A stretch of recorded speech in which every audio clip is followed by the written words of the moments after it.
महाराज जी। गुरु करो 10 पांचा, जब तक मिले ना साचा। जी कबीर साहब की वाणी है। जी। तो कैसे पक्का हमें हो जाए कि अब साचा मिल गया, इसके अलावा फिर कुछ भी नहीं है? जब महाराज जी पेट भर जाता है तो किसी पड़ोसी से वो जानकारी नहीं की जाती।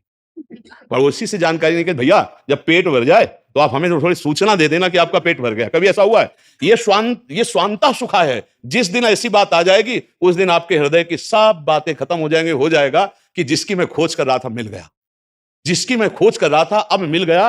अब नहीं, अब नहीं, अब कोई प्रश्न नहीं रहा, कोई खोज, मेरी खोज समाप्त हो गई। वो आपका हृदय कहेगा, वो आपके हृदय में आएगा, वो किसी के बाहरी प्रमाण से प्रमाणित नहीं होगा। जब हमारा हृदय स्वीकार करेगा तब हमारी वो स्थिति आ जाएगी कि अब पायो परम विश्राम राम समान प्रभु ना, अब कृत्य कृत्य भयो में, ऐसी स्थिति। वो कबीरदास जी तो कह रहे 10-5 और दत्तात्रेय जी महाराज तो 24 नहीं।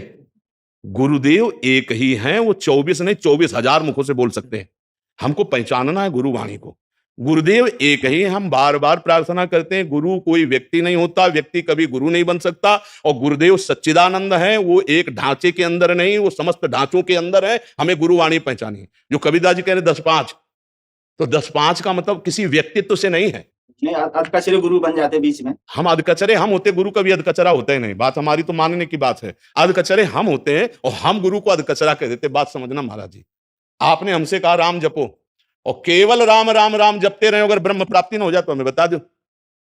कोई भी गुरु हमें यह बता दो कि राम कृष्ण हरि नाम जपो, गुणगान के सिवा और कुछ बोला, चाहे वो जितना पाखंड करता हो। हम आपसे कह रहे हैं आप अगर उनके वचन मान करके एकांत में जप करोगे तो आपको भगवत प्राप्ति हो जाए। क्योंकि चाहे जितना पाखंड कोई करे, उसके हृदय में भगवान बैठे हैं, वो तुम्हारा मंगल कर देंगे। उन्हीं के मंगल भवन के नाम का जब हम श्रवण करते हैं, हम एक उदाहरण दे रहे हैं पूज्यपाद उड़िया बाबा जी महाराज की वाणी से।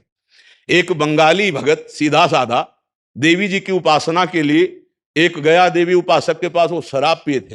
कुछ ऐसे होते हैं जो मांस खाना शराब पीना, वो बेचारा जानता नहीं था, उनका नाम सुना था और भेंट रखे, कहा गुरुजी हमको मंत्र दे दो। तो लड़खड़ाते हुए अशुद्ध देवी का मंत्र दिया, काली का। शराब पिए हुए अशुद्ध मंत्र, और वो सीधा आदमी वही जो मंत्र दिया लेके एकांत चला गया। 1 वर्ष रोज गुरु जी की दंडवत करता, मंत्र जपता। तो काली जी एक दिन प्रकट हुई और कहा बेटा तुम्हारा गुरु पाखंडी है। माता जी ने कहा, तो उनका मैया देखो, पहली बात तो ये कि हमारे गुरु की निंदा हमारे कानों में नहीं जानी चाहिए। मां तो भगवती है। तो उन्होंने कहा इसलिए कर जब तुम्हें गुरु मंत्र दिया था तब भी शराब पिया था और रोज शराब पीता हो। बोले मां हम गुरु के गुण और दोषों पर चिंतन नहीं करते, हम गुरु तत्व पर, हमारे गुरुदेव हैं, आप ऐसी बात ना करें। बोले बेटा मंत्र शुद्ध है। बोले मां ये भी बात नहीं मानेंगे, अगर मंत्र शुद्ध होता तो 1 साल में कैसे आ गई आप कैसे आ गई? उनकी गुरु निष्ठा देखकर पूज्यपाद उड़िया बाबा के वचन, माता जी ने कहा आज से मैं इसी अशुद्ध मंत्र से ही सिद्ध होंगी। भद्रकाली जी का मुझे लगता है कि हमारी भावना का परिष्कार करने की जरूरत है, गुरु तत्व का परिष्कार करने की जरूरत नहीं। वो है, वो पक्का है। हम आपको सच्ची कहते हैं। हम कल भी यही उदाहरण दिया था कि एक शराबी हमको उपदेश दिया और जीवन भर मुझे वो याद रहा कि साधु को कभी टूटना नहीं चाहिए। वो संगमरमर की मूर्ति को दिखा के कह रहा था साधु को टूटना नहीं चाहिए। तो हमने प्रणाम किया था और आजीवन उस बात को याद रखा कि टूटना नहीं, ना किसी प्रलोभन में, ना किसी भय में, अपने लक्ष्य पे चलना है। हमारे गुरु वहां से बोल रहे थे। बाहरी रूप, बाहरी आकार, बाहरी लीला, तो आपको बताएं शुद्ध सोने का आभूषण बन ही नहीं सकता, मिलावट होगी। तो जितने शरीर है मिलावट से बने, ध्यान रखना। ये सच्चिदानंद बप्पू नहीं है। और मिलावट में 3 गुण है, सतोगुण, रजोगुण, तमोगुण। तो अगर ढूंढे जाएंगे ना तो 90 गुण होंगे तो 10 दोष होंगे, चाहे जहां देख लेना। क्योंकि इसकी मिलावट की रचना हुई।